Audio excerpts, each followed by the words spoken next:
Bonjour, je m'appelle Emma. Je vis avec mes parents et ma sœur Sophia. Elle est très jolie et très intelligente. Nos parents semblent toujours l'aimer plus que moi. Ils lui accordent beaucoup d'attention, mais pas autant à moi. Ils me réprimandent souvent parce que je reste souvent dans ma chambre. Ils me disent des choses comme « Tu te caches toujours. Tu devrais être plus active. » Nous ne serons pas là pour toujours, vous savez, je sais qu'ils ne seront pas là pour toujours. J'ai mes propres idées et je veux faire des choses, mais mes parents me considèrent comme une paresseuse et ne me prennent pas au sérieux. Un jour, ma sœur Sophia m'a parlé. Elle m'a dit, tu n'es pas aussi mignonne ou talentueuse que moi. As-tu déjà réfléchi au but de ta vie? J'ai répondu que j'étais satisfaite de ma vie, alors ne dis pas de choses bizarres. Elle a haussé les épaules et m'a dit, d'accord, comme tu veux, mais laisse-moi te faire part de quelque chose d'étonnant. Quelque chose d'extraordinaire. Qu'est-ce que c'est? Je vais me marier avec un homme très beau et très riche. Sophie m'a dit, félicitations. Je suis heureuse pour toi, lui répondis-je. Sophie a souri et m'a dit, tu es juste jalouse. Tu ne trouveras jamais quelqu'un pour t'épouser. Elle supposait que je ne pouvais pas trouver quelqu'un à épouser et pensait ainsi à elle-même. Je n'ai pas vraiment envie de me marier. Intéressée par le mariage. Alors que je le fasse ou non ne me dérange pas. Je lui ai dit que je pensais aller au mariage de ma sœur parce qu'elle est de la famille. Mais alors quoi? Tu vas vraiment venir à mon mariage? A demandé Sophie. Oui, pourquoi pas? J'ai répondu, bien sûr, c'est un problème d'avoir une personne paresseuse et inutile comme toi qui va tout gâcher. Sophia s'est fâchée, qu'est-ce que tu entends par paresseuse et inutile? Demandai-je. C'est exactement ce que ça veut dire, une personne qui ne sait rien faire. Quelqu'un qui ne peut rien faire. Qui est complètement inutile. Explique Sophia. Pourquoi dis-tu des choses aussi méchantes? Je veux juste être là pour ton grand jour. J'ai dit que je ne voulais pas parler de tes fausses félicitations. Ne te donne pas la peine de venir, dit Sophia avec colère.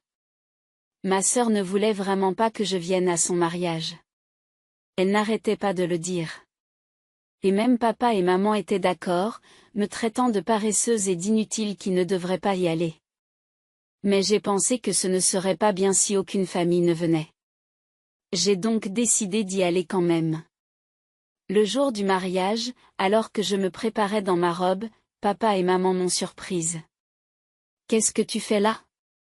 On t'a dit de ne pas venir au mariage, ont-ils crié. Entendant le vacarme, ma sœur s'est approchée. Pourquoi es-tu là? Je ne t'ai pas invité, dit-elle en colère. Mais j'ai pensé qu'il serait étrange qu'aucune famille ne vienne. Je voulais te soutenir, ai-je expliqué. Pourquoi faut-il toujours que tu compliques les choses alors que l'autre famille n'est même pas censée le savoir? Quoi? Je n'étais pas non plus au courant du dîner de famille. Tu ne m'as pas invité, ai-je dit en me sentant blessée. Pourquoi es-tu si méchante? C'est évident. Tu fous tout en l'air. Si les gens découvrent que nous avons une personne paresseuse et inutile dans notre famille, cela pourrait ruiner notre mariage. C'est pourquoi nous ne t'avons pas invité, dit ma sœur en riant cruellement. Mes parents se joignent à elle en souriant. Il était clair qu'ils avaient tout planifié ensemble. Me sentant blessée et rejetée, je ne pouvais m'empêcher d'être profondément attristée par leur détermination à m'effacer. Ma sœur a hurlé de colère. Sors de là, espèce de paresseuse sans valeur. Je me suis rendu compte qu'il était inutile d'essayer de les raisonner. C'est donc le cœur lourd que j'ai décidé de partir. Bien, je rentre chez moi. Au revoir, ai-je dit. Se sentant vaincus, ils ont ri pendant que je leur disais au revoir. Ma famille a continué à me montrer du doigt et à se moquer de moi, en essayant de retenir ma frustration. Quelqu'un m'a interpellé au moment où je partais, et, patron, bon travail aujourd'hui, m'a-t-on dit. Je suis, merci. Attendez, pourquoi dites-vous cela? Et qu'est-ce que vous portez? J'ai demandé, confus.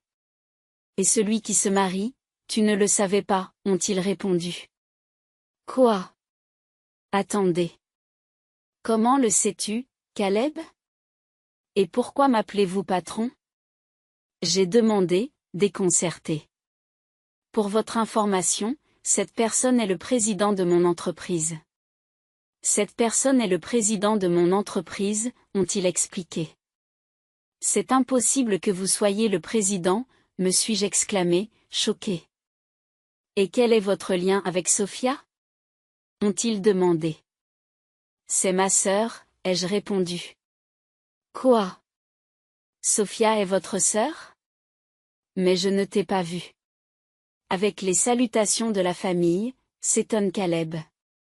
Eh bien, ma sœur ne m'a pas emmené à l'accueil, ai-je expliqué. Pourquoi aurait-elle fait ça, demande Caleb, perplexe. Elle pensait que j'étais juste une personne paresseuse et inutile, ai-je répondu. Sophia, est-ce vrai? Caleb a interrogé ma sœur, alors qu'elle est toujours dans sa chambre à regarder son ordinateur. Je ne pensais pas qu'elle faisait quelque chose d'important, a répondu ma sœur, l'air incertain. Mais Caleb ne l'entendait pas de cette oreille. Ne t'étouffe pas. La patronne nous donne des instructions précises depuis la maison. C'est une femme d'affaires compétente, dit Caleb avec colère, faisant comprendre à ma sœur l'erreur qu'elle venait de commettre. J'ai ajouté maintenant, Emma, je suis désolée. Je n'ai jamais pensé, balbutie ma sœur Sophia, réalisant son erreur. Ce n'est pas grave, ma sœur. Je comprends maintenant, les rassurer. Je rentre à la maison. Je vais appeler la limousine. Une limousine? C'est une voiture de luxe, s'exclame Caleb.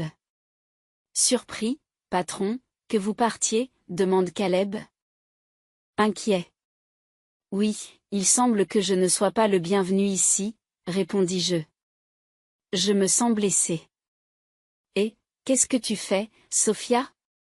Comment oses-tu parler au patron comme ça? Caleb gronde ma sœur, se mettant en colère. Mais je ne savais pas.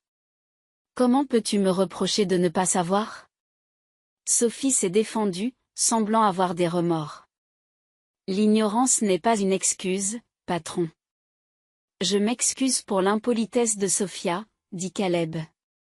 Il prend ses responsabilités. Ce n'est pas grave. Elle fait partie de ma famille, alors tu n'as pas à t'excuser. Je l'ai rassuré. Non, je vais prendre mes responsabilités et annuler le mariage avec Sophia, a déclaré Cal. Quoi, Caleb? Qu'est-ce que tu racontes, s'exclame sa fille, surprise, silencieuse. Je ne peux pas pardonner à quelqu'un qui manque de respect à son patron. Caleb a craqué. Sa colère est évidente. Pourquoi es-tu si contrarié? Oui, j'ai dit des choses blessantes à Emma. Mais pourquoi cela t'affecte-t-il autant, demande Sophia, confuse. Tu vois, je dois beaucoup au patron.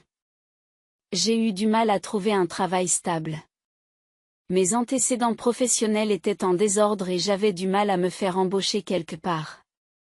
Les seules offres que je recevais provenaient d'entreprises qui ne traitaient pas bien leurs employés, les faisant travailler dans des conditions injustes. Au moment où j'étais sur le point d'abandonner et d'accepter l'un de ces emplois, j'ai reçu un entretien dans l'entreprise du patron, explique Caleb. Caleb parlait de la première fois qu'il a été embauché dans mon entreprise. Cela me rappelle des souvenirs.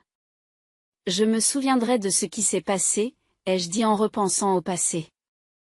La patronne a dit qu'elle voulait me voir, et pas seulement mon CV. Après avoir discuté un moment, elle a compris qui j'étais et m'a embauché.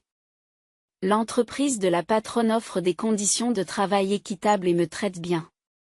La patronne a donc changé ma vie, explique Caleb. C'est vrai? Je ne sais pas. Quelle belle histoire, a répondu ma sœur en essayant de gagner les faveurs de Caleb. Mais Caleb a vu clair dans son jeu et est devenu encore plus furieux. Toi, il est clair que tu essaies de me manipuler, mais je ne te pardonnerai pas le manque de respect dont tu fais preuve à l'égard du patron.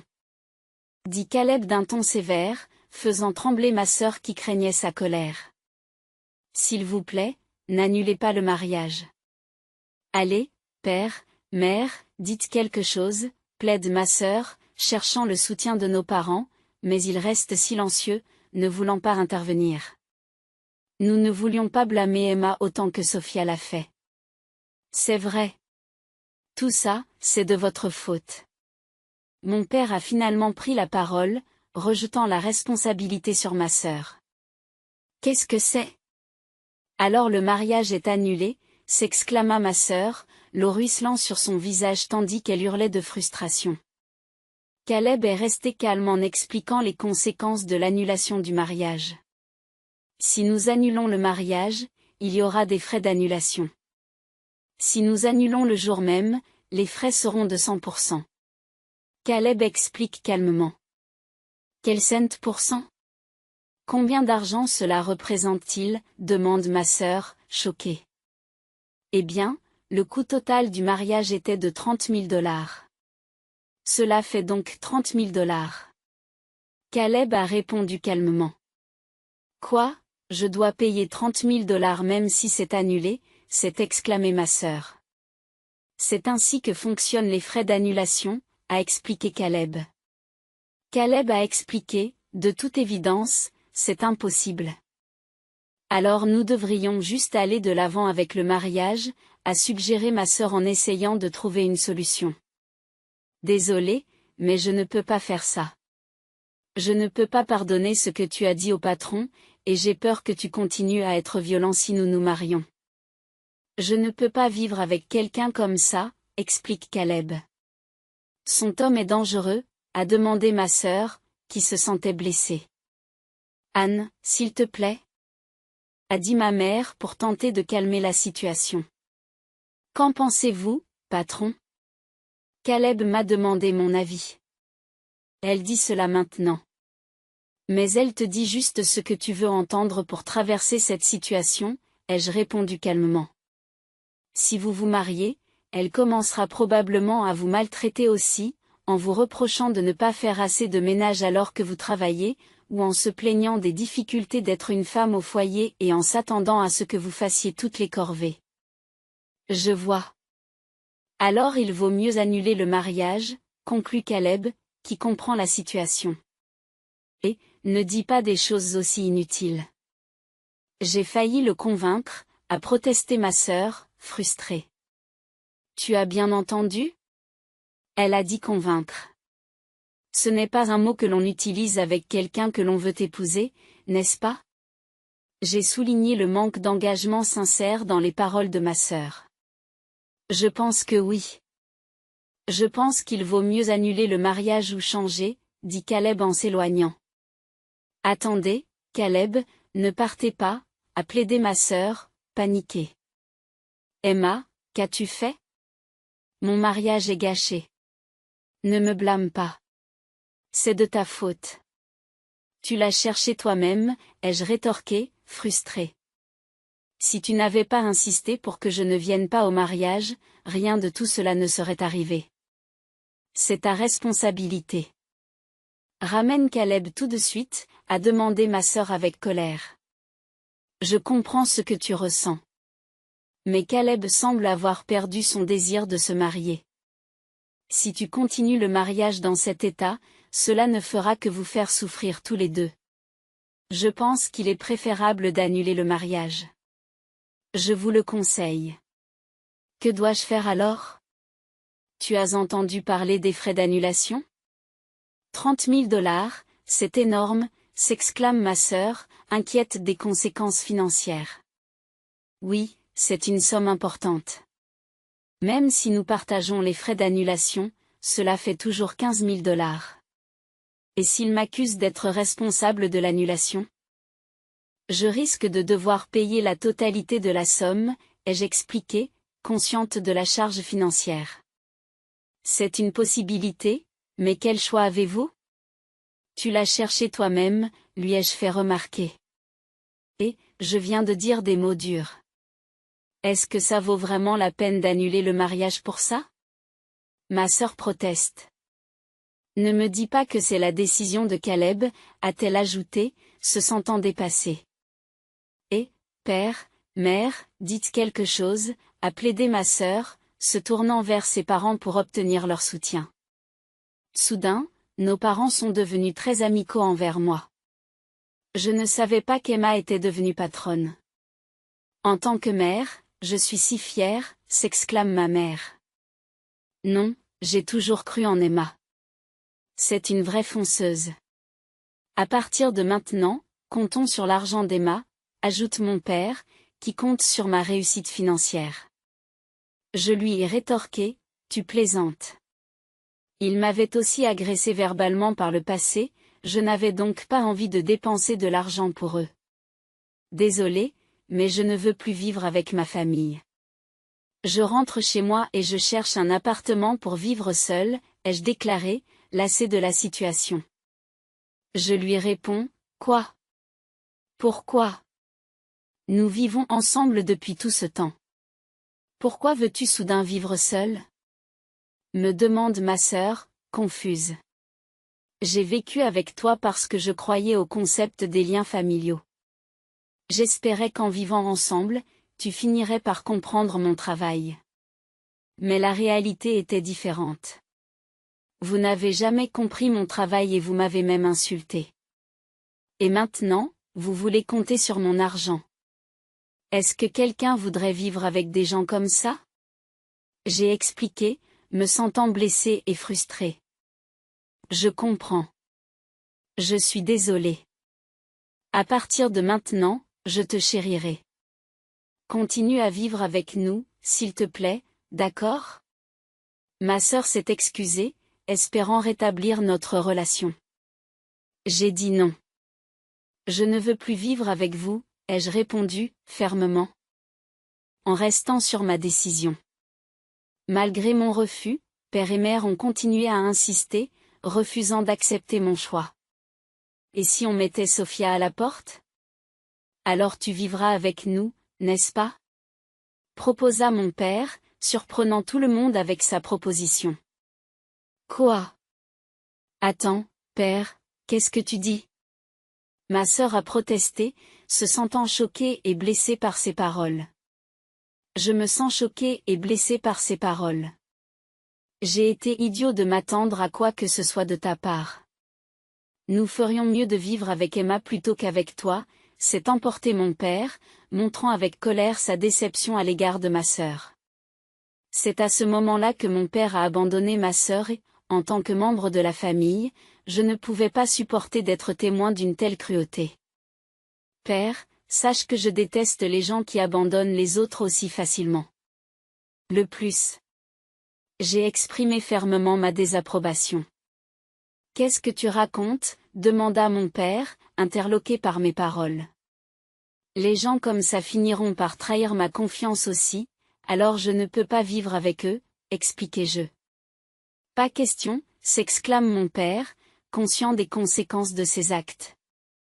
Et, il va se marier. Pourquoi ne peux-tu pas la convaincre de rester? Ma sœur a grondé Caleb. Tais-toi, dit Caleb avec frustration. Alors que mes parents continuent de se disputer, Caleb revient, maintenant habillé en tenue décontractée. Qu'est-ce qui se passe? Vous vous disputez encore, demande Caleb, intrigué par l'agitation. Caleb, je n'arrive pas à croire que tu sois allé te changer, remarque ma sœur. Je suis surprise. Je t'avais dit que je le ferais, n'est-ce pas? Qu'est-ce qui se passe? Répond Caleb, confus. Tu vas vraiment annuler le mariage? Je déteste ça. Pourquoi est-ce que cela arrive? Se lamente ma sœur, se sentant dépassée par la situation. Ouais, juste pour que tu saches. Tu es la raison de tout. C'est ça. Tu devras donc payer la totalité des frais d'annulation. J'en ai déjà discuté avec nos parents. J'ai dit fermement que ce n'était pas juste. Ce n'est pas uniquement de ma faute, n'est-ce pas? A protesté ma sœur. Yes, peu importe comment tu vois les choses, c'est toi qui es responsable, répondis-je, frustré. Et, il va se taire. Comment oses-tu dire au patron de se taire? Je ne tolérerai plus aucune insulte envers le patron. Caleb est intervenu pour me défendre. Attendez, calmez-vous, s'il vous plaît, plaida ma sœur, essayant de désamorcer la tension. Patron, vous avez déjà couvert la limousine? Kayla? Je me suis trompée. Non, j'ai été prise dans une conversation et j'ai oublié. J'ai admis, alors je vais l'appeler. J'ai besoin de rentrer chez moi aussi. Caleb a dit qu'il fallait agir. Attendez une minute, s'il vous plaît, reconsidérez la situation, a supplié ma sœur, espérant une fois de plus un changement d'avis. Qu'y a-t-il à reconsidérer? Je ne t'aime plus, tu sais, a répondu ma sœur avec prudence, ne dis pas que c'est ma faute. Je te promets que je ne dirai plus rien de terrible à Emma, plaide ma sœur, en essayant de se racheter. Nous avons déjà eu cette conversation plusieurs fois. Ça suffit, répondis-je, lassé par les excuses répétées. Patron, j'ai appelé la limousine. Elle sera bientôt là, m'informa Caleb. Elle sera bientôt là, m'informa Caleb. Alors attendons dehors. Je vais me changer. J'ai dit que j'étais prête à partir. Attends, Emma, parlons. Ma sœur m'appela en espérant une chance de se réconcilier. Il n'y a rien à dire, répondis-je, fermement décidé à laisser la situation derrière moi. Réveille Emma, père et mère nous supplient de nous passer de toi. Nous allons devoir compter sur l'argent de Sophie, plaida ma sœur. Mais Sophie devra payer les frais d'annulation et risque de se retrouver à court d'argent. Nous ne pourrons pas vivre confortablement. Ai-je rétorqué. Inquiet pour notre stabilité financière. Père, mère, si vous avez besoin d'argent, pourquoi ne pas envisager un travail à temps partiel? Ai-je suggéré. Pas question, je ne veux pas travailler à cet âge. A protesté mon père. Ce n'est pas grave. Il y a des gens qui travaillent même à 70 ans. Et vous avez tous les deux la soixantaine, n'est-ce pas? Vous avez encore de l'énergie. J'ai raisonné. Ce n'est pas le problème. Mon corps est lourd et j'ai du mal à bouger. Et vous voulez que je travaille, c'est plein mon père. Oui, pas question, a ajouté ma mère, d'accord avec les sentiments de mon père. Est-ce que nous en avons fini ici? Je vais me changer, alors ne me parlez plus quand je serai rentrée à la maison. Je vais faire mes valises et rester à l'hôtel pour l'instant. Je n'ai plus l'intention de traiter avec vous. Je le déclare fermement. Et, attends-moi. Je t'en prie, ne pars pas. Ne nous abandonne pas, Emma, me supplie désespérément ma sœur et mes parents, mais je ne cesse d'ignorer leurs cris. Je me suis rapidement changée et j'ai quitté la salle. Le Lima de Caleb m'a ramené chez moi, où j'ai fait mes valises et me suis rendue à l'hôtel. Là, j'ai cherché des appartements, j'ai signé un bail immédiatement et j'ai complètement coupé les ponts avec ma famille. En conséquence de l'annulation du mariage, Sophia a dû payer les $30 000 de frais d'annulation. Et mes parents étaient tellement en colère qu'ils l'ont dissimulé. Finalement, ils se sont retrouvés à court d'argent et ont dû travailler à temps partiel. Sophia, qui n'avait nulle part où aller, a commencé à vivre comme une travailleuse homosexuelle. Pendant ce temps, je me concentrais sur le développement de mon entreprise, sur l'augmentation de mes revenus et sur une vie heureuse à l'abri de la toxicité de ma famille.